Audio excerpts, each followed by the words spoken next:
Bapak Ibu, kita buka dengan bacaan basmalah. Bismillahirrahmanirrahim. Assalamualaikum warahmatullahi wabarakatuh. Alhamdulillah alladzi khalaqa nura ala qulubil mu'minin wa ja'alaha sababa li sa'adatil 'amilin al mukhlasin. Fatuba liman amana billahi wa man ittaba'a sunnata khataman nabiyyin. Asyhadu an la ilaha illallah wahdahu la syarikalah al maliku haqqul mubin wa asyhadu anna muhammadan abduhu wa rasuluh shadiqul wa'dil amin. Allahumma shalli wa sallim wa barik ala nabiyyina Muhammadin wa ala alihi wa sahbihi ajma'in. Amma ba'du, subhanaka la ilma lana illa ma 'allamtana innaka antal alimul hakim. Rabbi shrah li sadri wa yassir li amri wahlul 'uqdatam min lisani yafqahu qawli. Allahumma inna nas'aluka ilman nafi'ah wa rizqan thayyibah wa amalan mutaqabbala. Asbahna ala fitratil Islam wa ala kalimatil ikhlas wa ala dini nabiyyina Muhammadin sallallahu alaihi wasallam wa ala millati abina Ibrahima hanifan muslima wa ma kana minal musyrikin. Bapak Ibu hadirin jamaah pengajian rutin Masjid Risalatul Mustaqim rahimakumullah. Pertama, tentu kita senantiasa bersyukur kehadirat Allah Subhanahu wa taala atas segala nikmat dan karunia yang telah diberikan, baik itu nikmat lahiriah berupa kesehatan, kesempatan, maupun nikmat batiniah berupa ketetapan iman dan kecintaan kita kepada kebaikan-kebaikan. Mudah-mudahan ini semua akan dicatat oleh Allah Subhanahu wa taala sebagai amalan sholihah. Yang kedua, sholawat serta salam mudah-mudahan senantiasa terlimpah kepada baginda Rasulullah sallallahu alaihi wasallam. Para jamaah rahimakumullah, seperti biasa setiap Jumat genap kita ngaji kitab Ad-Da' wad Dawa. Kita masih membahas tentang asarul ma'asi atau dampak-dampak perbuatan maksiat. Kita sampai pada dampak yang ke-32. Jadi banyak sekali akibat-akibat yang disebabkan oleh perbuatan-perbuatan maksiat. Baik itu akibat yang merusak secara jasmaniah maupun secara rohaniah. Baik itu akibat yang bersifat individu maupun yang bersifat kemasyarakatan. Jadi kadang-kadang azab Allah itu turun gara-gara perbuatan maksiat. Ini yang medeni kan itu, Pak. Jadi orang yang tidak ikut-ikut, tidak melok-melok itu terkena akibatnya. Wattaqu fitnatan la tusibannal ladzina dzalamu minkum khassah. Takutlah kamu, kata Allah, kepada bencana yang kalau sudah Allah turunkan itu tidak hanya mengenai orang-orang yang berbuat maksiat saja, tapi sing apik-apik nggih katut. Oleh misale gempa bumi niku napa mele sing maksiat tok delepno, sing apik mboten, tidak seperti itu. Ya, itu berlaku umum. Disinilah makanya penting untuk beramar ma'ruf dan nahi munkar. Sehingga ajakan-ajakan kebaikan dan mencegah dari kemunkaran ini dalam rangka membentengi masyarakat itu dari kemurkaan Allah. Kedua, yaitu tu'mil basirah, butanya mata hati. Jadi ada al-basar. Basar itu mata kepala, kalau lebih tajam daripada basar. Kalau mata kepala itu kan hanya melihat yang yang nampak-nampak saja. Tetapi basirah ini bisa melihat sesuatu yang jauh ke depan. Ini biasanya dimiliki oleh orang-orang sepuh itu. Sehingga nasihatnya itu disesuaikan dengan kondisi. Itu basirah, mata hati. Lebih-lebih di dalam melihat kebenaran. Nah, pelaku-pelaku maksiat ini basirahnya itu tidak jalan. Basirahnya itu tertutup. Wa min uqubatiha annaha tukmil basiratal qalbi. Di antara dalam cahayanya, yang dimaksud cahaya hati. Jadi orang itu kalau hatinya hidup, seperti kajian malam kemarin itu gampang sekali menerima suara-suara kebenaran, dan basirahnya itu jalan, itu bisa melihat ke depan.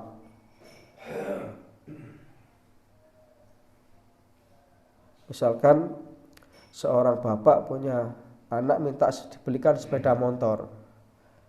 Niku sakjane bapaknya nggak ada duit, tapi tidak dibelikan karena bapaknya punya basirah. Karena kita tukono sepeda motor, wong sepedaan pancal ae gak mulai-mulai. Nah, ini kan bapaknya menggunakan basirah, sesuatu yang ada akibat di balik itu. Atau dalam bahasa lain disebut hikmah itu. Hikmah itu ma yu'rafu akibatul umur. Dia bisa mata hatinya itu. Niki saged dipahami gini. Nek jenengan sing sepuh paham niki, tajam itu. Kalau aku nuruti arek iki gawat iki. Tukang sepeda motor. Ini akhirnya orang tua tidak menuruti kemauan si anak itu dalam rangka menjaga, bukan dalam rangka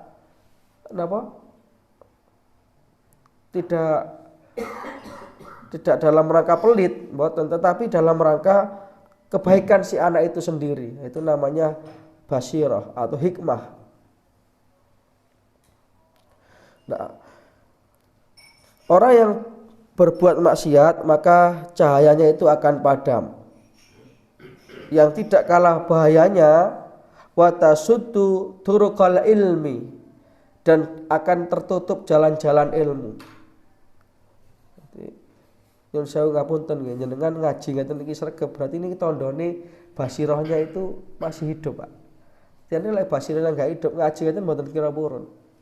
Tidak ada efek sama sekali, tidak ada kerentek sama sekali untuk mendatangi majelis-majelis ilmu.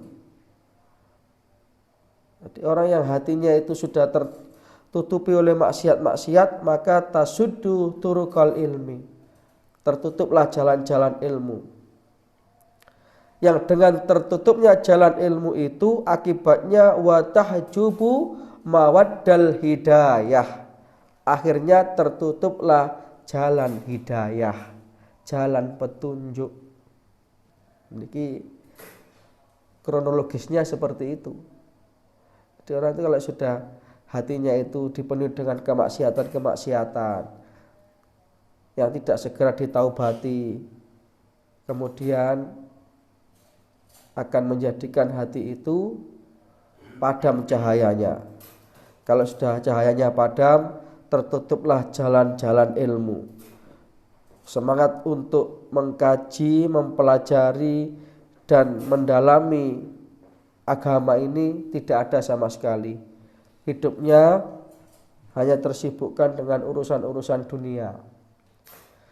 Akhirnya tertutuplah jalan hidayah. Nah, urutannya ngoten. Karena hidayah itu harus dicari. Tempatnya di mana? Ya di majelis ilmu seperti ini.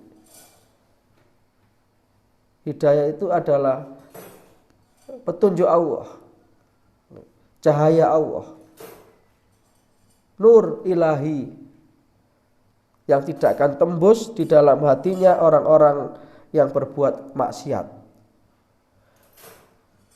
Maka kalau kita memahami keterangan seperti ini para jamaah, ini kita akan bisa merasakan betapa pentingnya yang namanya taubat ini. Jadi membersihkan hati itu setiap hari dari kotoran-kotoran hati itu. sehingga hati kita itu menjadi hati yang hidup, menjadi hati yang di dalam Al-Quran disebut qalbun salim, hati yang mau menerima suara-suara kebenaran, tidak seperti hatinya orang-orang kafir yang sering saya sampaikan itu, hati yang tertutup dari jalan hidayah, hati yang tertutup dari kebenaran. Dikisahkan waqad qala Malik li Syafi'i, dikisahkan ketika itu Imam Malik bertemu dengan muridnya namanya Imam Syafi'i.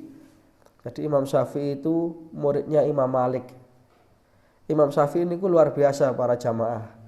Niku umur 8 tahun itu sudah hafal Al-Quran. Imam Syafi'i ini 30 juz ini hafal, 114 surat, 6.236 ayat itu hafal. Nah, umur 10 tahun beliau sudah hafal kitab Al-Muwatta karangan gurunya Imam Malik ini. Jadi ini murid kali guru sami-sami alim. Umur 10 tahun hafal kitab Al-Muwatta yang isinya ribuan hadis, hafal di luar kepala. Lek sing ngomong niki sehadis saya paling leren delok ngeten. Imam Syafi'i itu itu awalnya, padahal Imam Syafi'i itu sempat napa nggih mengadu kepada gurunya Imam Malik ini. Sampai itu terkenal dalam sebuah syair itu. Sakautu ila waqi'in su'ahifdi, kepada gurunya yang lain ya. Imam Syafi'i itu wadul. Gurunya Imam Syafi'i itu banyak, tapi yang terkenal ada 2. Satu Imam Malik, satu Imam Waqi'.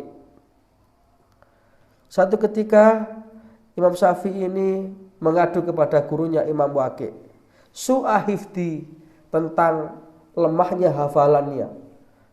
Guru, kula niki dos pundi guru kok kendo temen. Maksudnya ya apa? Nggih niki lho, kok kula ngapalno isu awan ilang. Awan ngapalno sore hilang. Kemudian Imam Waqi', gurunya Imam Syafi'i tadi, memberikan sebuah resep. Wa arsadani ala tarkil ma'asi. Kemudian guruku Imam Waqi' memberikan satu petunjuk. Oh, lek anjene ngono ya gampang. Syaratnya siji, tarkil ma'asi, tinggalkan perbuatan maksiat. Kenapa? Wa arsadani wa akhbarani bi anna ilma nurun wa nuru wahi la yuhda'u lil asi. Ya karena ilmu itu cahayanya Gusti Allah, dan cahaya Allah tidak akan diberikan kepada orang yang berbuat maksiat. Jadi tidak ada ceritanya ilmu itu diberikan pada pelaku maksiat, itu tidak ada ceritanya Bapak Ibu. Makanya anak-anak sekolah mbek pacaran itu alamat gak pinter. Karena saat ini kan sekolah mbek pacaran, jarine gawe penyemangat ngoten tok. Itu ndak bisa, karena ilmu itu tidak diberikan kepada al-asi, pelaku maksiat. Nah, Imam Syafi'i manut, begitu manut hasilnya kayak begitu tadi itu, 8 madhab. Bahkan mayoritas umat muslim Indonesia ini adalah pengikutnya Imam Syafi'i. Madhabnya itu Syafi'iyah. Kalau kita kan 4 madhab itu. Ini pernah juga dinasihati oleh gurunya Imam Malik. Lama istama'a bihi wa ra'atil kal mahayila inni arawah ta'ala qad alqa ala qalbika nuran fala tudfi'u bidul matil maksiyah. Syafi'i le cara bahasa mriki. Sampeyan tak delok calone arek pinter le. Saya melihat ada cahaya-cahaya Allah di dalam. Nah ini kan gurunya tadi itu melihatnya juga dengan basirah, ngerti muridnya ini.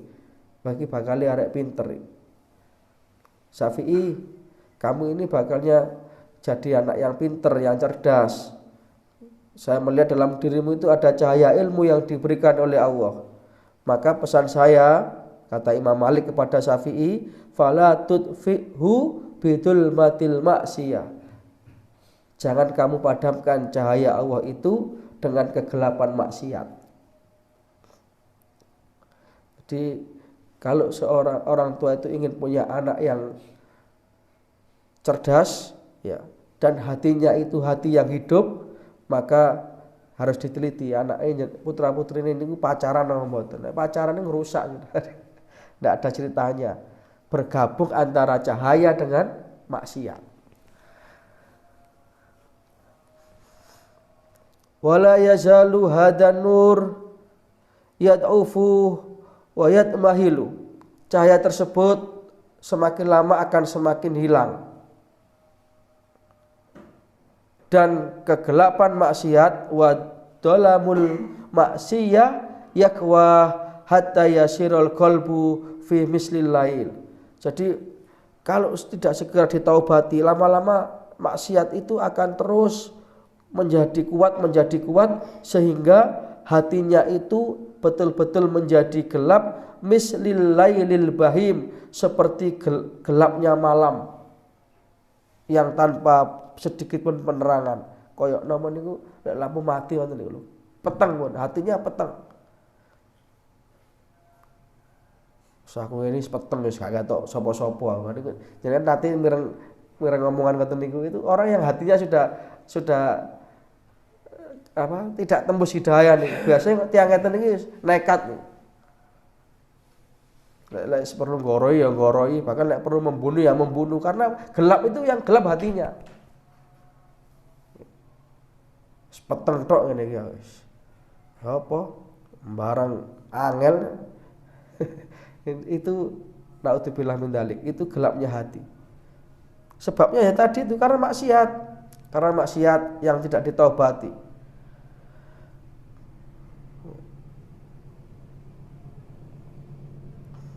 Fakam min muhlakin yaskutu fihi wala yubsiru. Berapa banyak itu orang yang menjadi terjatuh dan celaka di kegelapan malam karena dia tidak dapat melihat kebenaran. Berapa banyak itu orang yang terjerumus dalam dosa-dosa dan kesalahan karena hati yang gelap tadi itu. Akhirnya menghalalkan segala cara. Akhirnya korupsi. Akhirnya ketangkap KPK. Akhirnya dibawa polisi. Akhirnya diadili. Sudah hancur hidupnya. Atau kalau tidak korupsi, akhirnya skandal. Skandal. Ngeten-ngeten iki karena hati yang gelap. Bahkan digambarkan orang yang seperti itu ka'ama kharaja bil lail fi tariqi dati mahalika wa ma'adiba fa ya izzatas salamati wa ya sur'atal adobi. Orang seperti ini itu seperti orang yang buta. Orang buta itu di tengah cahaya yang terang benderang aja tidak bisa melihat, apalagi di dalam kegelapan malam. Jadi orang yang hatinya itu gelap, orang yang hatinya itu tertutup dengan kemaksiatan, orang ini seperti orang yang buta yang keluar pada malam hari, melewati jalan yang berbahaya. Maka faya izzatas salamah wa ya sur'atal adabi, maka kemungkinan celakanya itu jauh lebih besar. Tiang pun boten ketinggal dalu-dalu melampah di pinggir jurang. Niku alamat kejeguran niku 90%. Demikianlah hati yang sudah terkotori dengan perbuatan-perbuatan maksiat. Bahkan kegelapan tersebut akan terus bertambah, bahkan sampai merusak pada anggota-anggota tubuh yang lain. Maka Naudzubillah min dzalik. Akhirnya orang seperti itu akan mengakhiri kehidupannya itu dengan su'ul khotimah. Naudzubillah min dzalik.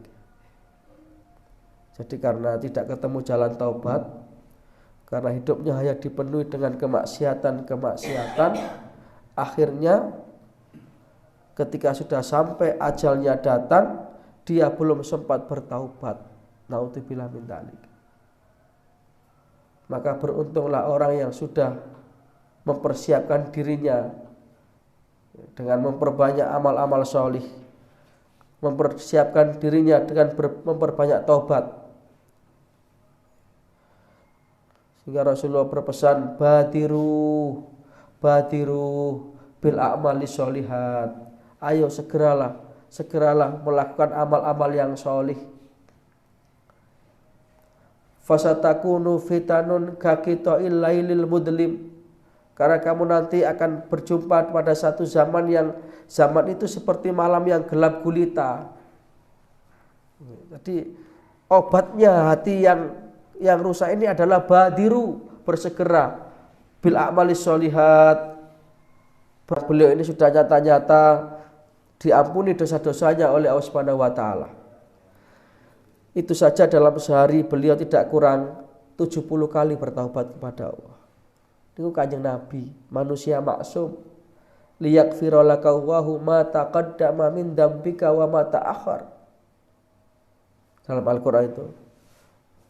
Wahai Rasulullah, dosamu yang terdahulu, dosamu yang sekarang, dosamu yang akan datang, semua itu liyaghfira laka Allah. Sudah diampuni oleh Allah. Tapi sungguh pun demikian, beliau itu dalam sehari tidak kurang 70 kali bertaubat kepada Gusti Allah. Wa fi riwayatin mi'ata marrah. Dalam riwayat yang lain 100 kali beliau bertaubat. Memperbanyak lagi taubat kepada Gusti Allah. Seringkali saya sampaikan, taubat itu adalah kembali kepada Allah, kembali kepada ampunan Allah, kembali kepada kasih sayang Allah. Kalau kalimat taubat itu banyak, bisa kita pakai taubatnya Nabi Adam. Rabbana dhalamna anfusana wa in lam taghfir lana wa tarhamna lanakunanna minal khasirin. Ketika Nabi Adam itu terusir dari surga, kalimat ini yang beliau baca. Dan kalimat ini adalah kalimat yang langsung diajarkan oleh Allah. Dam mocoi kidam. Jadi itu kalimat taubat yang diajarkan langsung oleh Allah. Atau kita baca taubatnya Nabi Yunus. Ini juga sini saya sampaikan. Ketika dalam perut ikan itu Nabi Yunus membaca la ilaha illa anta subhanaka inni kuntu minadh dhalimin. Itu juga kalimat taubat. Kalau yang mau lebih top Sayyidul Istighfar yang diajarkan oleh Nabi kita, baginda Rasulullah sallallahu alaihi wasallam. Allahumma anta rabbi la ilaha illa anta khalaqtani wa ana abduka wa ana ala ahdika wa wa'tika mastata'tu a'udzu bika min syarri ma sana'tu abu'u laka bi ni'matika alayya wa abu'u bi dzambi faghfirli fa innahu la yaghfiru dzunuba illa anta. Siapa penapal nggih? Najamin amali wa inna maghfirataka ausa'un minadz-dzanbi. Kula nggih yakin Gusti, lek pangapura jenengan niku langkung luas tinimbang dosa-dosa kula. Itu namanya ar-raja. Jadi kita itu harus optimis bahwa Allah itu Maha Pengampun. Makanya mendekat kepada Gusti Allah dengan taubat. Nah, kembali kepada orang tadi itu, ketika kegelapan itu tidak segera dia bersihkan dengan taubat, bahkan tadi itu akhirnya naudzubillah min dzalik, ia pungkasi kehidupannya itu masih dalam gelimangan maksiat, maka Rasulullah menyatakan inna hadhil kubura mumtaliatun ala ahliha dulmatun. Sungguh kata Rasulullah, kuburan itu gelap. Kuburan itu tempat yang penuh dengan kegelapan bagi para penghuninya. Kecuali orang-orang yang di dalam kehidupan dunianya itu memperbanyak amal soleh. Wa inna waha munawwiruha bisolati alaihim. Dan Allah Subhanahu wa taala itu memberi fasilitas, memberikan penerangan kepada orang-orang yang beriman, sehingga kubur itu akan jadi tempat yang padang, tempat yang luas. Mudah-mudahan kita termasuk orang-orang yang diberi husnul khotimah. Hidup kita ini kita isi dengan upaya-upaya untuk tazkiyah, membersihkan hati-hati kita dari kemaksiatan-kemaksiatan yang akan bisa menggelapkan hati, sehingga hati itu nanti akhirnya menjadi hati yang mati. Mudah-mudahan ada manfaatnya. Ini sudah siap, ready. Ketua ranting sudah ready, berarti timernya sudah selesai. Terima kasih Bapak Ibu yang saya hormati. Mudah-mudahan kita bisa istiqomah. Mudah-mudahan ilmu yang kita pelajari jadi ilmu yang bermanfaat. Kalau ada yang benar semua dari Allah, dan mudah-mudahan menjadi hidayah. Kalau ada yang salah, mudah-mudahan diampuni oleh Allah Subhanahu wa taala.